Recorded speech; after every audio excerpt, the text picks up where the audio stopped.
Hello, everybody, and welcome to the Talk of the Town podcast. If you have not already, make sure to hit that subscribe button, as we're now on the road to 500 subscribers here on the YouTube channel. If you love sports content, sports talk, anything from the NFL to the NBA, it's all right here on the Talk of the Town podcast. And I hope you all are having a great Wednesday afternoon, morning, evening, whatever time it is for you guys, wherever you may be watching. If you guys have been wondering where I've been at the past couple of days, I uploaded a short, I think, back on Monday, but in terms of my long-form content, I've unfortunately been a victim of this ridiculous snowstorm along the East Coast. I've been shoveling snow. I've been just in pretty ridiculous pain, just sore my back, my legs, my arms, hands, everywhere, really. But, they say when you're in your 20s, your 30s, you don't really realize how good you feel until you're in your older age, 60s, 70s, 80s, whatever. And I think now I feel like I've aged about 20, 30 years over the last couple of days, shoveling all this snow and doing whatever out there. It's not even snow. It's like ice. It's ridiculous. If you live in it right now, trust me, you understand. But I'm not going to take being 22 years old for granted anymore. That's the lesson I've learned. But, speaking of pain, Bill Belichick not getting in the Hall of Fame, I think has caused a lot of people some pain. Even if you're not a Patriots fan, it's just kind of made you wonder, like, what the hell is the Hall of Fame about? It's ridiculous. It's really trending all over the place. Patrick Mahomes, Brady, just everybody, Gronk, is incredibly confused with Bill Belichick not making the Hall of Fame. Actually, Belichick came out with a statement this morning saying, like, I won 6 Super Bowls. I don't really know what else, a guy's got to do. The Football Hall of Fame right now is really taking a hit. And especially with him not getting the Hall of Fame. And the guy who is supposedly behind all of it really kind of turned everyone's heads in the room or wherever they were at, voting for him, was Bill Belichick, who I have thought has been a joke anyway. I mean, you can go back the last couple of years with Lamar Jackson when he was getting drafted. He was the guy who said Lamar should have turned into a wide receiver, a running back. And look at Lamar Jackson now. I mean, we've all heard the running back, the receiver stories about Lamar. He was the guy who started that. So it's like, he may have been great with the Bills, the Colts when he was there. Built those teams up. He had a combined total of 5 Super Bowl appearances with those teams. So he knew what he was doing there. But in terms of modern day scouting, I wouldn't trust Bill Belichick as far as I can throw him. Some of these takes he's had over the last couple of years, and his legacy has serious. I think, his legacy is nowhere near Bill Belichick's, but him throwing Belichick under the bus like that, because he was the guy who had the major say and swung the voting because of Spygate or whatever it was. Now you have to wonder, is Tom Brady going to be a first ballot Hall of Famer, which literally should be a question. And I think there's not even a 1% chance he doesn't get in the first ballot. But when you look now, it's like these guys are really taking this into consideration. And I think when you have guys in the GM role that are more closer to the coaching role than the player role, like a Brady or something like that, they have different feelings. I think a lot of those guys were jealous of Belichick. Belichick always was the kind of guy to have he's still like that, even with the University of North Carolina. Just kind of has that old person, kind of just grudgy, kind of asshole attitude. It's the way he was. It was Bill Belichick. Won a lot of Super Bowls that way. The Patriot way, he was a big reason behind that, him and Brady both.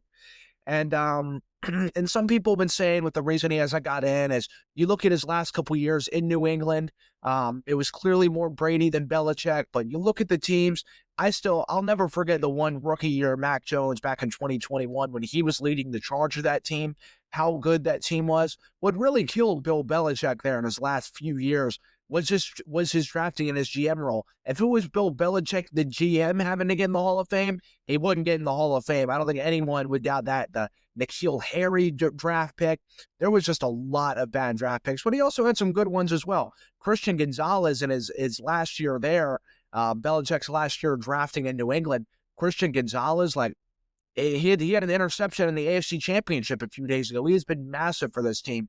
Before Christian Gonzalez was playing this season, he was out for the first 3 to 4 games of the season. They were 1-2. They went I think they've only lost like one game with him in the lineup. He is a complete difference maker for this team. He's been a monster in the playoffs so far. One of the best players in the entirety of the NFL right now in the playoffs. So Belichick did have some good draft picks, but he's known more for having really bad draft picks in his last couple of years in New England. But people were making the argument that it was more Brady than Belichick. I think we can agree that Brady was more of the system than Belichick was. But if it wasn't for Bill Belichick, that team would not have 6 Super Bowls. You go back to some of the Super Bowls, the LA Rams Super Bowl, their last one they won back in 2018, a few years ago. What the final score of that game was 13-3 or something like that. That Belichick defense with that. I mean, honestly, that LA Rams offense was pretty incredible. He had Cooper Kupp in his younger years, Todd Gurley, Jared Goff. It was an incredible offense. Brandon Cooks, Sean McVay, coach and leading the charge for that offense there. Shut him down to 3 points in the Super Bowl. I mean, you can go back to a lot of them. If it's not for Bill Belichick's defense, that team is not winning Super Bowls. Even you can go back to Seattle with the Malcolm Butler play, which, ironically enough, we have a Seahawks and Patriots Super Bowl coming up here in a few weeks. That Malcolm Butler play, there was a massive stop on defense. I mean, I think you can always go back and you can weigh to where it was more Brady here, more Belichick here, whichever one you think. But I would say it was probably more 65-35, Brady, Belichick, maybe 60-40. But I wouldn't say it was overly favored Brady to Belichick in their prime years together. But him just not getting in the Hall of Fame to me is a disgrace for the Football Hall of Fame.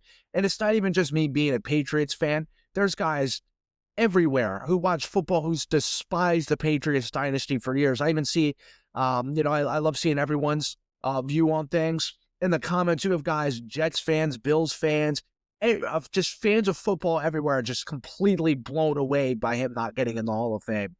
And to me, I thought the Football Hall of Fame, honestly, before the Bill Belichick thing yesterday, he really has just been a joke.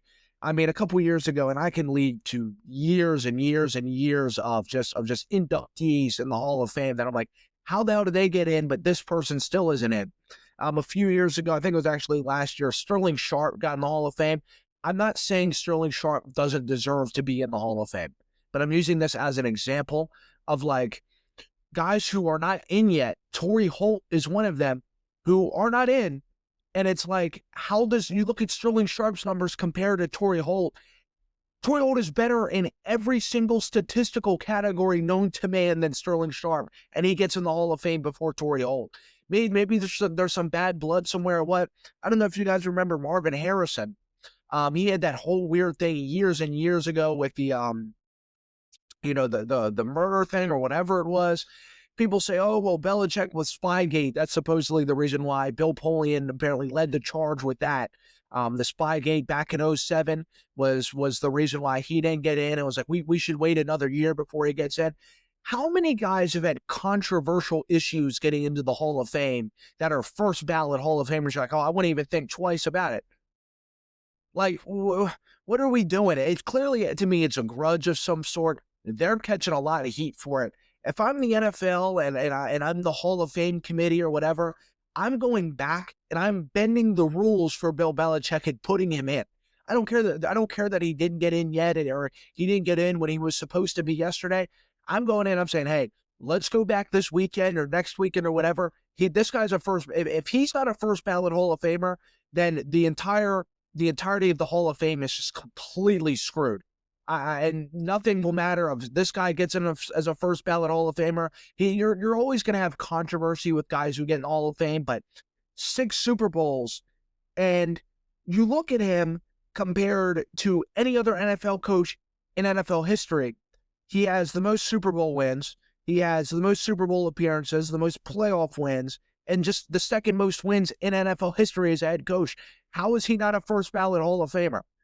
It does. I guarantee you, if Sean McVay were to retire tomorrow, you'd have people trying to lead the charge, saying this guy's a first ballot Hall of Famer. You consider his age, you consider he's had multiple Super Bowl appearances, the success he's had at his age. If he was serious about not coming back and coaching ever again, which obviously is not going to happen, but hypothetical. You'd have people trying to say that Sean McVay is a legitimate first ballot Hall of Famer. Would he get in? I don't know at this point. The Hall of Fame committee to me is a complete just joke right now.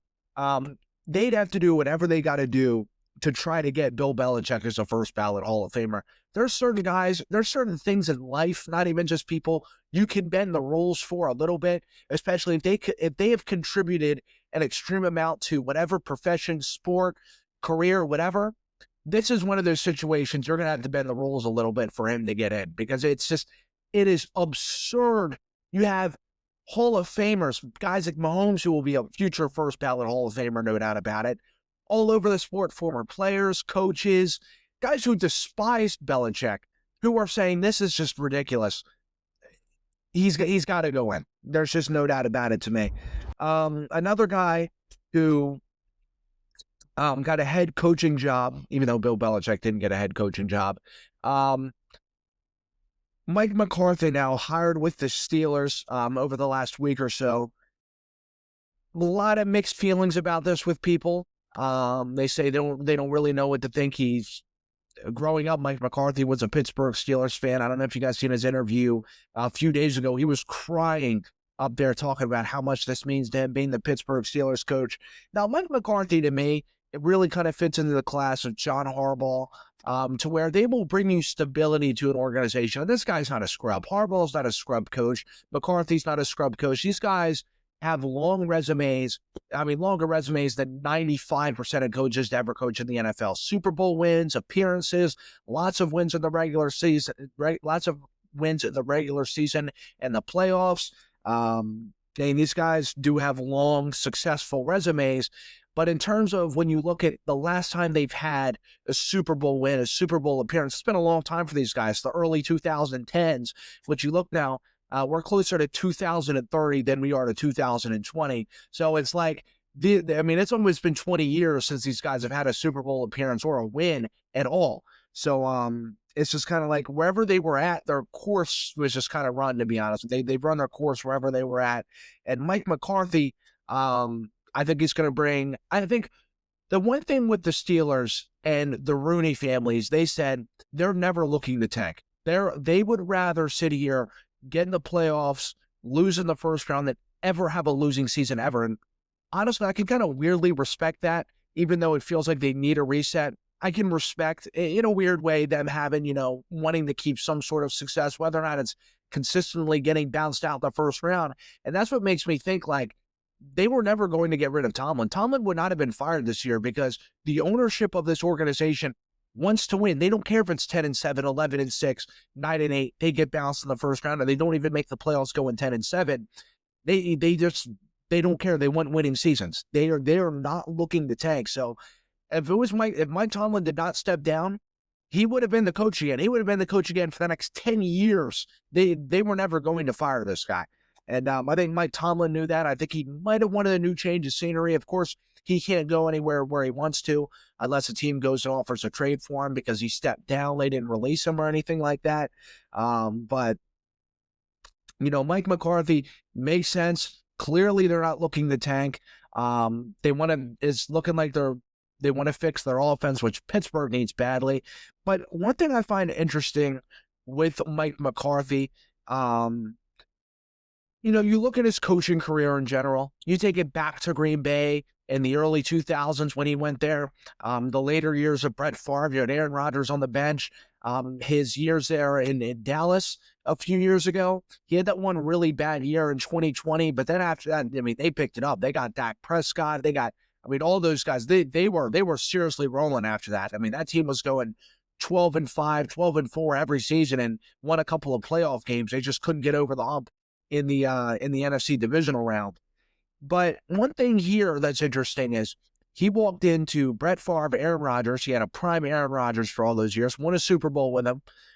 Dak Prescott, who is not on the level of Brett Favre or Aaron Rodgers, but he's a pretty damn good quarterback.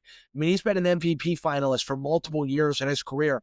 And speaking of the Hall of Fame a few minutes ago, I'm sure Dak Prescott, he may never win a Super Bowl. He may never get to a Super Bowl, but he will be on the Hall of Fame ballot. Guys like Phillip Rivers and stuff he's going to end up with career numbers like a Phillip Rivers even though Matt Ryan went to a Super Bowl. He's going to end up in a lot of top 10 statistical categories in the quarterback realm, top 15 somewhere. So he is a damn good quarterback, whether or not people like him or not.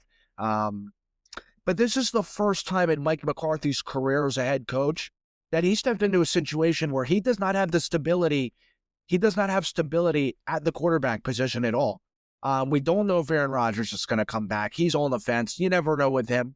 I think maybe them hiring Mike McCarthy is them trying to lure Aaron Rodgers back. It kind of has that feeling to it a little bit. But this is just kind of a lot of uncertainty with the Pittsburgh Steelers. Again, I know the Rooney family doesn't want to tank, but it just feels like they need a losing season or two. It's felt like that over the last 8 years. Even with the last couple of years with Big Ben, it's like this team needs to lose and get a quarterback. Whether or not they go and trade up, I've seen lots of mock drafts talking about trading up and getting Ty Simpson, but could you really see Ty Simpson playing in ridiculously cold weather for the last 6, 7, 8 games of the season?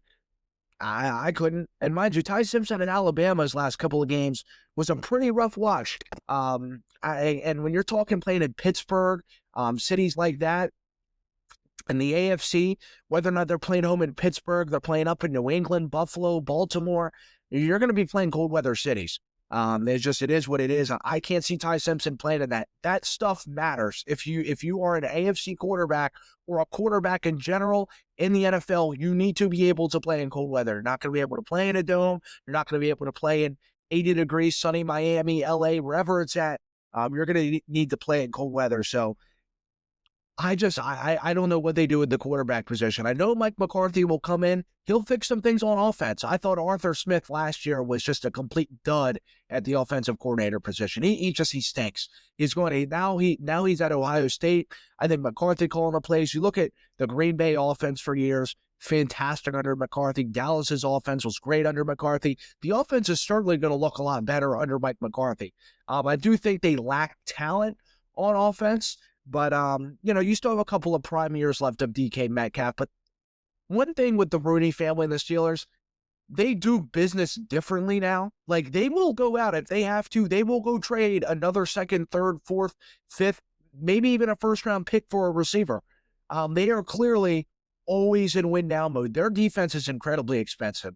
I do think Mike Tomlin was incredibly tone-deaf on offense. The offensive line hasn't really been able to get right under Mike Tomlin. The quarterback position, obviously, since Big Ben has left, it's just really kind of been a disaster in Pittsburgh. They haven't been able to get that right. The running back room is incredibly inconsistent. I like Jalen Warren, but, they drafted Caleb Johnson in the draft last year, which has seemed to be a complete bust to this point.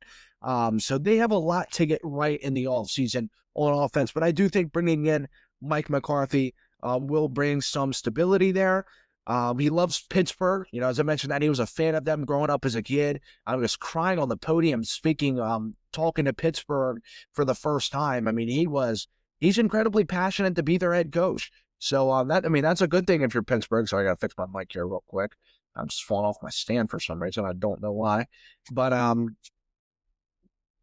yeah, he loves the Pittsburgh Steelers, and I think he's going to be passionate to be the coach there. But I think in terms of the long-term solution, and when you look at the Pittsburgh Steelers historically as a franchise, hiring head coaches, they are a franchise that looks for longevity in their head coaching. But they've had 3 head coaches over the last, 30, 40 years or something like that.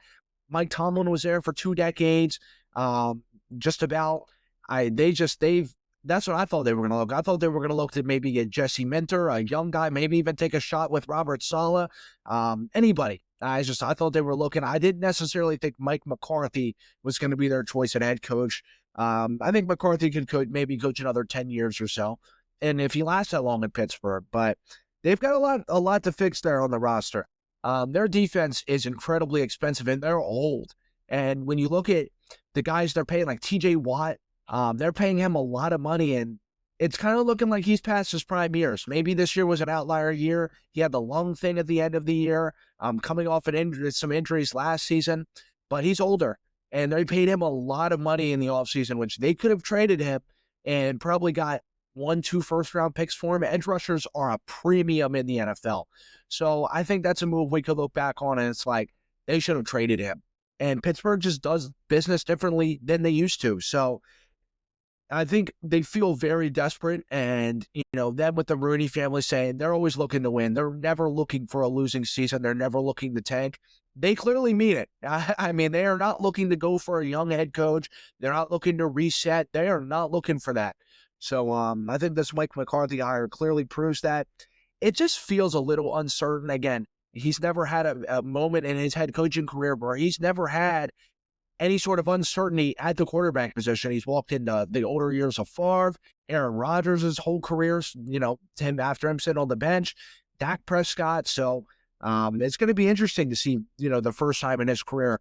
They're going to have to figure it out at the quarterback position. Whether or not Aaron Rodgers comes back, he's clearly not the answer for the long term for their quarterback position. I don't even know if he's going to come back, but we'll see. Another head coaching position that got filled. A lot of head coach talk here today because a lot of the stories going around here. Jesse Minter to the Ravens. This just felt like the right fit. They've been talking Jesse Minter to the Ravens for like a couple of years. Really since the beginning of this year, people were like, is Jesse Minter the next head coach for Baltimore? Even after the Buffalo Bills lost in their first week, there was already Jesse Minter talk floating around. So, actually, I have a friend. I'm in his private story on Snapchat. He talks a lot of sports. He's been posting Jesse Minter to the Ravens for the last 2 years now. And Jesse Minter actually seen it a few years ago on his story. He didn't say anything, of course, but it felt like it was right for the Ravens. Maybe my views are wrong, whatever. I would have liked Robert Saleh better. That's just me personally. I thought you get an elite head coach. I liked it because I seen what Robert Saleh could really do as a defensive coordinator. Of course, I've seen what Minter can do as a defensive coordinator. He is a hell of a defensive coordinator. I'm not taking anything away from him, but the job he did with the 49ers this year, with all the injuries, and they made it to the divisional round of the playoffs. Now, a lot of that was also due to Kyle Shanahan's masterclass at coaching the offense, but if it wasn't for Robert Saleh, and you've seen the last couple of years for San Francisco with Steve Wilkes and some of the other defensive guys they've had there, their defense with healthy talent, Warner, Bosa, when they're healthy, stunk. They sucked. They were not good on defense or nearly to the level of where they were with Robert Saleh before he went to New York and before he came back this year. So, and I like Saleh's personality. I liked his previous head coaching experience with the Ravens. I was like, this is a team that's looking to win now. You have a guy who's coached before, which I know people say, oh, well, he coached with the Jets, and you've seen how that tenure went. He won some games with Zach Wilson. They were in the playoff hunt with Mike White and Zach Wilson. And that defense, you look at the Jets defense now with another defensive head coach in Aaron Glenn. They didn't have a single interception this year. You look at their defense under Robert Saleh. It was an incredible unit. So I thought the Ravens defense with solid head coach. They get an elite offensive coordinator in Baltimore, which I think they'll still do under Minter anyway. I'm not taking anything away from Minter, which I'll get into here in a minute. But yeah. I would have liked maybe the Robert Saleh hiring a little better. Of course, the Ravens couldn't do anything about it. He went to the Titans. I'm sure the Titans were all over that the second they could get it, and they hired Brian Daboll yesterday. I think the Titans are actually cooking up a little something there. I like what they're doing, but Jesse Minter to the Ravens, that's the fit they felt like was best. That's the fit a lot of people felt like what was coming for Baltimore, including myself. And I think it feels right. It does. Some things in life just feel right, and this is just one of those fits that feel really good. Feel really good for the Ravens. I'm sure he'll go and get a really good offensive coordinator. Apparently, he's looking at getting Declan Doyle from the Bears. Like the Ben Johnson tree now kind of coming along as their offensive coordinator, which, hey, if you're to pull any guy to be your offensive coordinator, a guy from the Ben Johnson tree is somewhere where you want to do it. Aggressive, creative. Obviously, the passing game really gets going. One thing with Ben Johnson is a lot of people remember in Detroit when they had the great passing attack with Williams, Amon-Ra, Jared Goff. They'd get Jahmyr Gibbs out of the backfield, Sam Laporta there for a while. they had a great passing attack, but that running back duo with Montgomery and Gibbs, they used that. That was their main strength, above all, even above that great passing attack and that great O-line they had in Detroit. Uh, their running game was their best option. That's the one Ben Johnson went to, and that's the Baltimore Ravens' strength. They are at their best when they run the ball, and when they had Monken, when they had Harbaugh, they would constantly in big spots in the playoffs. For the last God knows how long now under the Lamar Jackson regime. They just consistently get away from running the ball in big spots. There's multiple times this year they did so. Derrick Henry in the last 12 minutes in the Patriots game, the Buffalo Bills game. I know Derrick Henry had some fumbles in some big spots, but there was multiple times they could have put a lot of games away, and they didn't do so with running without. And they stopped running the ball with Derrick Henry. So, I think I do like that they are interviewing Declan Doyle to potentially be their offensive coordinator. Again, like I mentioned, if there's a guy you want to get from another coaching tree to be your offensive coordinator, Ben Johnson is the guy to do so. I think they're looking in the right spots there. So I like that. Minter was with the Ravens a few years ago. A lot of Chargers players, Chargers fans, coaches there. They really revered the guy. I mean, he is looked at as a high energy, kind of just, culture builder. That's what the Ravens need, is a culture builder. They need a guy like, I know they had Mike McDonald in the building for years. He went to Seattle. He said, we're getting rid of Metcalf. We're getting rid of Geno Smith. Even though they supposedly tried re-signing Geno Smith, didn't work. They said, all right, we're not going to go out here and offer you a shit ton of money. We're just going to get rid of you. Go get Sam Darnold. They built the defense. It really feels like the early 2010 Legion of Boom Seattle Seahawks team, and they're favored going into the Super Bowl. Mike McDonald is just a badass. I mean, he really is, and that's kind of the vibes like Jesse Minter's giving off. Is like, hey, we got a pretty badass head coach in our organization right now. Guy who's going to come in, change a lot of things. We're not going to run it back with what we had before. We're going to come in, man. We're going to refix this defense, and we're going to get a lot of things going. So it feels good for the Ravens. To me, it feels like a good hire. There's some other hirings that have went on that just don't feel like the right move. And I always say, when a head coaching hiring feels right, it usually is right. Mike Vrabel to the New England Patriots felt right from the jump. Jesse Minter to the Baltimore Ravens, it feels right from the jump. This team is going to be massively improved next year under him. I think you're going to see a freshened Lamar. I think you're going to see a team with a lot of energy, which we haven't felt over the last couple of years. I think one thing that broke the Ravens, and I said one thing that broke the Bills a few years ago, was, do you remember when the Bills played the Chiefs? It's one of like the most famous games ever. It was 13 seconds left. The Chiefs came back and drove, and it looked like the Bills were going to go on and go to the AFC Championship and potentially go to the Super Bowl. That broke the Bills. It felt like after that AFC Championship for the Ravens, it kind of broke that team. I mean, it did. They felt broken after that. It felt like this was the year we had the number one offense, we had the number one defense with Mike McDonald as our defensive coordinator, and they went out there and stunk it up at home in the AFC Championship. That just broke them.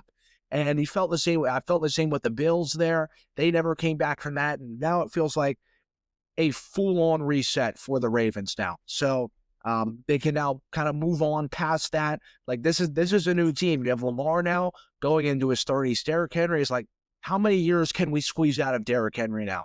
Maybe we go into this year and he's not the same 1,500-yard rusher. I think he will be. I think Derrick Henry is one of those guys you could have him into till he's 38 years old, and you can squeeze a 1,000-yard season out of Derrick Henry. He just keeps his body in shape, cares about the sport, cares about himself, his team. He loves what he does. He's not one of those guys who goes out there and it's like, I hit 33 years old. I just accept being old. I'm going to just go out there and try, fluttering around some teams and get a contract. He cares where he's at, and he cares about his body. So, this is just, it feels like the right fit there in Baltimore. So I'm really interested to see the moves they make in the offseason. Again, their offensive coordinator, I really like Declan Doyle. I think that would be a really good move. Who they hire as their defensive coordinator is going to be huge as well. Which I think seeing who Jesse Minter hires as his personnel is going to be a big sign. And I'm going to talk about that more, obviously, as he goes and hires them here throughout the next couple of weeks, months, whatever it is.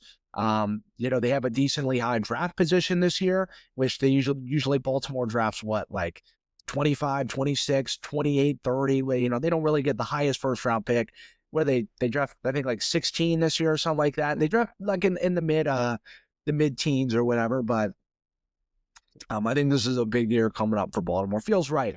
As I mentioned, always teams that go and it feels like they make the right head coaching hire. Ben Johnson of the Bears, Mike Vrabel to the Patriots. It usually always works out. This is going to work for the Ravens. So the Seahawks and Patriots Super Bowl coming up here in a few weeks. Didn't get to react to this on Monday like I wanted to again. Just felt like I was 60 years old and fell down a flight of stairs. I was just sore as hell. But yeah, this, watching the AFC Championship and the NFC Championship, there were some great games. I know people are bashing New England like, oh, Bo Nix played that game. New England was cooked. They're done for. I think that's just a bunch of bullshit. I think if they had Bo Nix, I'd be sitting here lying if I sat here and said losing Bo Nix was not a blow to their offense, because it was. Whether or not they're going to win that game is still questionable to me. I think that Patriots defense played really, really well. Of course, going against Jarrett Stidham, they rattled him a little bit, but they stopped the running game for the most part, which was a big thing for them. Their passing attack was great. And really, the second half of that AFC Championship game was just a complete. It literally meant nothing because neither team could do anything, especially New England. People keep talking about the Patriots offense. Well, they didn't do anything. So they were going against the snow. The snow, that means the snow, was it Evan Washburn or something, one of the sideline commentators for whatever, he was showing an example in the fourth quarter when the snow was really coming down. He went and faced the way New England was going on the field. You look at him, snow was covering him everywhere. He literally couldn't see. Well, then he faced the opposite direction, the way Denver was going on offense. And, meanwhile, it wasn't great still. It was a lot better than what the Patriots had to go against. That meant New England literally could not throw the football anymore. No matter whether they wanted to or not, they could not throw the ball. And to me, what was really impressive about that was, I don't know if you guys remember that flea flicker Drake May had.